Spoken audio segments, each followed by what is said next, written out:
ya waktu nulis ini pengalaman keluar ide itu kalau saya pas ngecek, jadi saya nggak punya mesin cuci waktu itu. Oh, pas nyuci? Iya. Itu buku apa? Buku yang pertama? Iya, ini judulnya Naung Putri Malu dari Coba lihat, boleh lihat? Boleh. Berarti Brokers ini tulis novelnya pertama Mbak, novel berapa ini?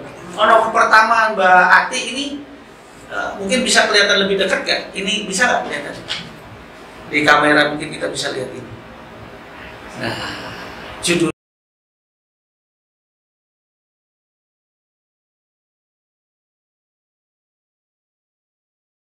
Selamat pagi di Brokers yang berbahagia dimanapun kita berada, Anda berada, saya berada.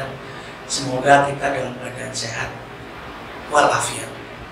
Tetap patuhi protokol kesehatan, menggunakan masker apabila kita keluar, dan jaga kesehatan, jaga imunitas tubuh kita. Satu hal yang hari ini sangat menarik yang menjadi perhatian kita di redaksi adalah satu hal yang mungkin sedikit tersentuh atau belum banyak tersentuh di dalam eksistensinya di dunia yang sangat maju, teknologinya maju, yaitu adalah dunia sastra. Kita tuh sebetulnya akan berbicara bagaimana sih eksistensi dunia sastra di dalam perkembangan teknologi yang sangat maju ini. Nah, kebetulan saya bersama dengan seorang yang sangat aktif di bidang kepenulisan, kemudian dia juga pegiat sosial. Mungkin teman-teman sebagian sudah pada kenal namanya, saya hafal namanya foto Singapura. Oh, beliau bernama Galuh Laras Ati atau biasa dipanggil Ati. Nah, saya akan bertanya kepada Mbak Ati bagaimana proses perjalanan menulisnya, atau ke apa ya sebenarnya, perjalanan dari hobi menulis dan berbagai kegiatan sampingannya yang membuat beliau menjadi eksis di dalam dunia itu dan bisa bertahan di sampai dengan saat ini. Ini ya. Selamat pagi Mbak Ati. Mbak Ati, Mbak Ati bisakah bercerita kepada teman-teman berbagi informasi proses yang Mbak Ati itu sekarang di mana, terutama dalam hal kepenulisan? Iya. Segala macam. Silakan. Tentang proses kepenulisan ini memang panjang. Jadi saya dari kecil juga sudah dekat dengan buku, baca buku itu dari kecil, punya perpustakaan sendiri. Kemudian memberanikan diri menjadi menulis itu juga butuh proses. Dan saya berlatih dengan beberapa orang yang memang keahlian di sana. Kemudian awalnya sih saya masih dengan tulisan tangan. Tulisan tangan. Tahun berapa itu tulisannya? Tahun 2009 begini. 2009 sudah mulai menulis. Tapi dari kecil memang suka menulis diari. Menulis diari. Iya, itu sampai sekarang. Sampai sekarang masih ada diarinya. Wah, kawan-kawan kita intip ya. Banyak notes-nya. Jadi saya kalau ada sesuatu yang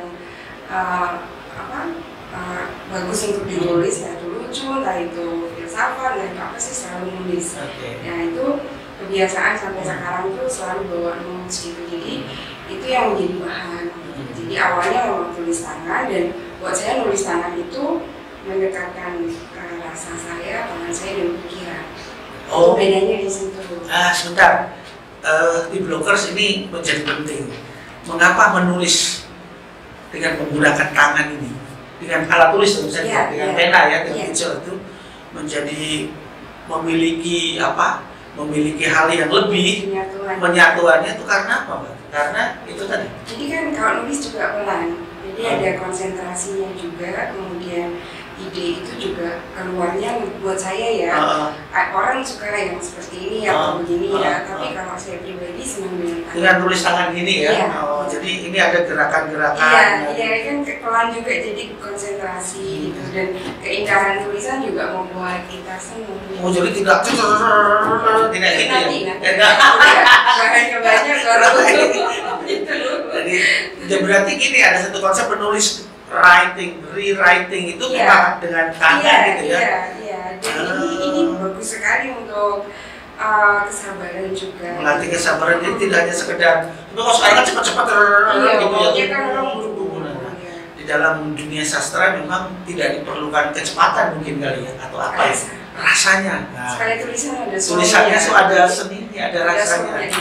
Ini poin menarik juga yang kita bahas pada pagi hari. Terus apa lagi? Terus lanjutkan tadi ceritanya. Nah terus ide kan datang juga sewaktu-waktu ya. Jadi saya memang biasa di tas itu selalu ada notes kalau di rumah. Itu akhirnya dulu ya waktu nulis ini pengalaman keluar ide itu kalau saya pas ngecek.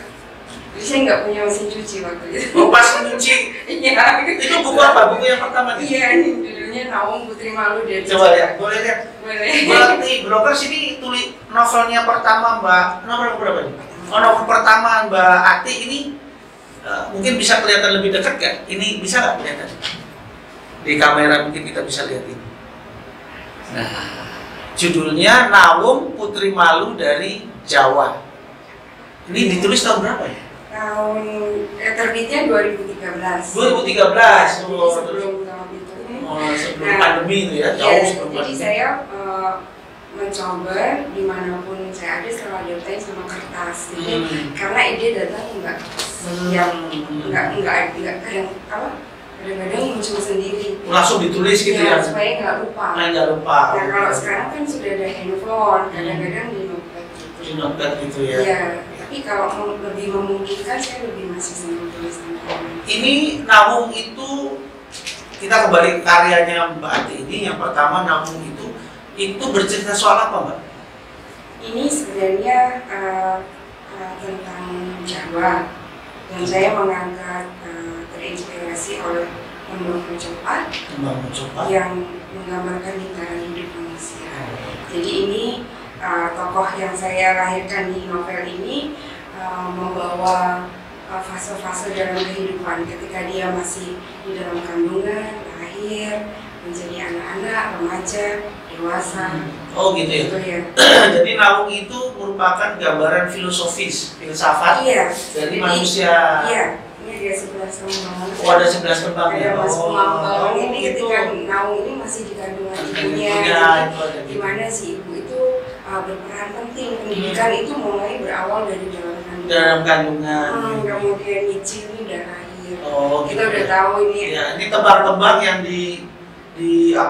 dijabarkan, diuraikan dengan satu bentuk tulisan. Iya, singgung masa remaja. Jadi ini fase-fase pendidikan Jawa saya masukkan di sini. Oh gitu. Ya seperti ketika ibu menggendong masih kecil dengan kembang-kembang yang tembang itu sebenarnya doa.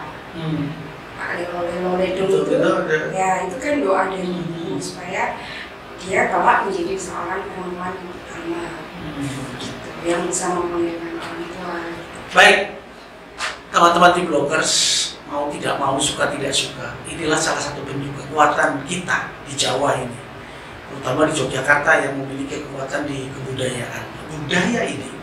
Budaya yang dipakai oleh masyarakat kita dengan simbol-simbol baik nyanyian atau tembang-tembang atau apapun itu memiliki arti penting bagi kehidupan kita, dan itu tertuang dalam karya sastra yang ditulis oleh teman-teman sastrawan seperti Mbak Uti dan teman-teman.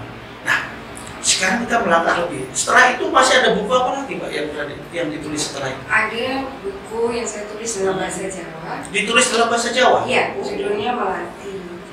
Buku apa itu? Buku novel? Buku anak-anak. Oh, buku anak-anak, buku cerita atau buku apa? Buku cerita. Buku cerita anak-anak. Ini mendapatkan penghargaan di International Board of Book for Young People di Yunani. Tahun berapa itu? Tahun 2018 kalau tidak salah ya. Ya, saya garis bawahi dulu, teman-teman. Mbak Uti ini, Mbak Ati ini juga menulis cerita anak-anak dalam bahasa Jawa. Iya. Yang diberi judul adalah Melati. Nah, saya juga berpikir masih ada nggak kita saat ini, generasi kita saat ini yang bisa juga menulis atau mau menulis cerita anak-anak dalam bahasa Jawa. Dan prestasinya Mbak Ati ini mendapat penghargaan internasional di tahun 2018 kemarin. Atas rekomendasi dari kelompok pencinta bacaan anak yang bawah organisasi, pimpinan organisasi presiden dari KPBA itu Ibu Murti Winanta. Oh, kelompok pencinta bacaan anak. Bacaan anak. Iya. Ini Kalau biasanya di Jakarta. Oh, biasanya di Jakarta ya. Ini tahun 2018 berarti dapat penghargaan internasional sebagai apa Pak ini? Mendapatkan honor list gitu. Oh, jadi bagian penghargaan ya dari internasional. Karena masih mau menulis buku dalam bahasa Jawa, bahasa Ibu. Ya. Nah, ini menjadi apa? Mungkin Dinas Kebudayaan bisa melihat bagaimana ini menjadi potensial untuk pengembangan di daerah kita, gitu, untuk menjaga regenerasi kekuatan budaya kita. Nah, kemudian diyunani oleh kelompok pecinta bacaan anak. Ya, itu yang memberikan katakanlah rekomendasi untuk di sana. Nah, kemudian kita melangkah lagi, Mbak, selain cerita anak dalam bahasa Jawa, ya. Itu apa lagi, Mbak, yang ditulis? Yang sedang dalam proses ini judulnya Borobudur dan Aku. Borobudur dan Aku, novel Mbak ini? Itu ya lebih ke life journey gitu. Oh, perjalanan ya, iya, semacam jadi perjalanan. sebagaimana saya mau melihat Borobudur menjadi hidup sebagai refleksi hidup saya. Oh. Karena saya melihat candi dari kecil, saya lahir di bawah candi ya. Remaja, dewasa itu beda artinya. Waktu kecil sebagai tempat petak umpet. Oh, jadi kan di Borobudur itu dari masa ke masa punya asumsi yang berbeda dari anak Borobudur dari masyarakat sekitar ya? Iya, bapak saya kan kerja di situ, merawat candi. Candi, saya sering nungguin sambil main-main sama teman-teman gitu. Terus remaja itu sebagai tempat saya belajar. Saya belajar menggambar, saya belajar bahasa Inggris, saya belajar praktek bicara bahasa Inggris sebagai pemandu wisata. Kemudian ya mendalami tentang filsafat agama Buddha. Oh gitu. Terus meskipun belum paham sepenuhnya ya. Terus dewasa sebagai tempat apa? Setelah saya pergi setelah saya pergi meninggalkan Borobudur umur 18 ya, saya kembali lagi kira-kira 25-30 tahun. Terus melihat Borobudur. Nah, di situ saya kan selama tidak dengan candi itu kan up and down hidupnya. Banyak masalah-masalah gitu kan. Nah, terus ketika saya kembali, saya mengingat-ingat lagi masa remaja dulu, hal-hal yang tidak saya pahami. Dan itu ternyata, iya saya sudah mengalami jadi paham. Misalnya tentang sebab akibat itu apa sih gitu kan, dulu masih remaja nggak ngerti apa yang ada di dalam candinya itu ya, ornamen-ornamen itu segala macam. Sekarang sudah saya tahu kalau saya tidak hati-hati akibatnya ini, kalau saya ini akibatnya ini gitu. Nah kemudian tentang meditasi, kan saya baca banyak, meditasi itu apa sih gitu. Ternyata itu setelah saya temukan itu menjadi hal yang penting buat kita sehari-hari untuk selalu fokus, selalu sadar penuh dalam setiap hal kecil yang kita lakukan sehari-hari. Jadi meditasi itu bukan untuk yang harus menjadi sakti mandraguna gitu, bukan. Refleksi ya? Iya, dalam pengetahuan saya, untuk saya lebih, kalau orang Jawa bilang eling lan waspada. Oh, eling lan waspada. Ya, tujuan utamanya. Jadi kalau eling itu ya kita selalu sadar penuh kan. Kalau ini tidak baik ya tidak baik. Tapi kalau kita nggak sadar penuh kan beraja gitu. Oh, jadi boleh kita simpulkan, kita sedikit garis bawahi bahwa ketika dari kecil candi itu sebagai tempat bermain, ketika remaja itu tempat belajar, begitu sudah dewasa itu menjadi satu perenungan, tempat perenungan gitu ya, candi itu ya. Mencari, mengenali jati diri. Mengenali jati diri. Iya. Luar biasa.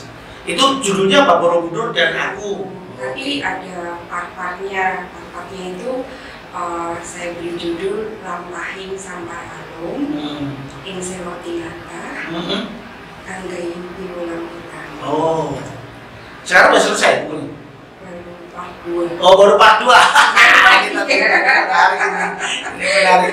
Jadi teman-teman sekalian, dari hasil karya yang sudah dibuat oleh Mbak Ati, ini kita bisa membuktikan bahwa Mbak Ati memang kita masuk dalam satu kotak lah seorang penulis, karena hobinya menulis, dia juga menghasilkan karya tulisnya. Nah, sekarang saya mau bertanya ini tentang bagaimana eksistensi penulis kita atau sastrawan kita di dalam era digital ini. Begini Mbak Ati, jadi gini, karena era digital ini paper lah, kertas itu sudah mulai dikurang, diganti dengan media-media digital gitu ya. Jadi menulis tangan dengan tangan seperti yang kita katakan tadi berubah menjadi ketik dan begini-begini. Membaca tidak lagi membuka lembaran-lembaran kertas, tetapi dengan mencolek-colek touchscreen yang ada di bahkan buku-buku elektronik juga sudah ada. Nah, ada beberapa sastrawan yang menganggap bahwa sekarang ini kita masuk ke dalam dunia cyber. Jadi kalau sastra jadi sastra cyber. Tentu saja ada sedikit saya nggak ngerti kalau sisi pandang Mbak Ati sebagai penulis itu tentang sastra cyber. Saya kutip saja ada beberapa hal yang dicatat oleh mungkin teman-teman sastrawan kenal Ahmadun Yosi Hervanda di tahun 2024 mengatakan bahwa puisi yang ditulis melalui media cyber tidak bermutu karena terlalu bebas menggunakan bahasa Indonesia, Dan Ahmadun juga menilai bahwa puisi-puisi yang ditulis di media cyber merupakan tong sampah. Saya akan nanti akan bertanya kepada Mbak Ati tentang pendapat itu. Dan kemudian ada lagi nih yang ditulis oleh Situ Morang di tahun 2024. Sastrawan cyber, dunia digital itu akan menghasilkan sastrawan cyber. Nah, seberapa kekuatan sastrawan cyber ini kan juga bergantung pada rasa yang dimiliki. Karena menulis cerpen, menulis puisi kan memang mengalirnya kan dari rasa yang dirasakan. Nah, mau tidak mau harus diakui teman-teman sekalian bahwa dunia cyber ini atau digitalisasi ini atau dunia teknologi maju ini berpengaruh pada dunia sastra yang dekat sekali dengan rasa. Padahal dunia cyber, dunia teknologi sepertinya jauh dengan rasa. Nah, saya akan bertanya kepada Mbak Ati terkait yang kita katakan sebagai sastra cyber itu tadi, atau apa sih dampaknya teknologi ini kepada Mbak Ati sebagai seorang penulis? Kalau buat saya memang sekarang semuanya terlalu cepat semua ya.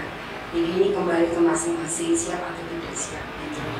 Dan saya lihat memang sudah tidak ada kontrol, semua bisa menjadi penulis, semua bisa menjadi artis, semua ini zaman dulu itu ya.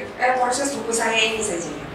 Jadi saya menulis ini juga perlu menggali, perlu belajar, perlu membaca banyak referensi. Kontemplasi. Iya, kemudian ini baru mencari idenya ya, kemudian mengolahnya. Kemudian setelah jadi buku, saya pun masih mengundang pencinta buku, kemudian sastrawan-sastrawan, saya fotokopi 20 biji, saya bagi-bagi, saya undang, saya bikin acara untuk minta pendapatnya, kira-kira buku ini review gitu ya, review. Nah, kemudian sudah semua saya tulis, semua kritik, saya minta kritik jujur dari mereka, meskipun menyakitkan atau mungkin saya tidak suka terima kritiknya, saya kan lebih senang daripada yang bilang oh bagus. Saya senang yang kritik. Nah, setelah itu saya olah kembali, ya, tulis ulang. Kemudian masih saya minta editor untuk membaca lagi. Baru saya door to door ke penerbit. Baru itu diluncurkan ya? Belum diluncurkan. Oh, baru artinya masih baru dia mau tawarkan. Tapi artinya penerbit, proses penulisan sudah selesai. Dan dari penerbit sendiri diseleksi lagi, dikembalikan lagi ke saya. Dari penerbit juga dikritik juga, karena mereka sudah terbiasa membaca naskah ini Mbak Ati terlalu begini. Jadi kalau mau ini harus diolah lagi. Jadi itu perjalanan panjang sampai kadang-kadang saya malu sendiri, katanya ini buku yang berapa sih? Gitu. Terus saya bilang kamu yang terakhir yang menghina aku. Jadi saya berani aja ya, saya diri sampai akhirnya terbit. Nah, kalau sekarang kan nggak perlu proses itu. Pak Dwi bisa nulis, posting, jadi. Nah ini kalau saya hari ini boleh-boleh aja ini free, tapi kalau buat pemula mungkin lebih bagus meskipun itu indie ya, terbit sendiri atau tidak melalui proses ya, tapi paling tidak ini dikoreksikan oleh orang yang ahlinya. Kalau bahasa aslinya dikuratorkan gitu ya? Ya, jadi kalau ada yang ini bahasanya, ejaannya, mungkin ejaannya kurang bagus atau salah ketik, salah apa, itu ada yang meneliti gitu. Jadi paling tidak dari masing-masing individu bisa menyajikan hal yang bagus gitu.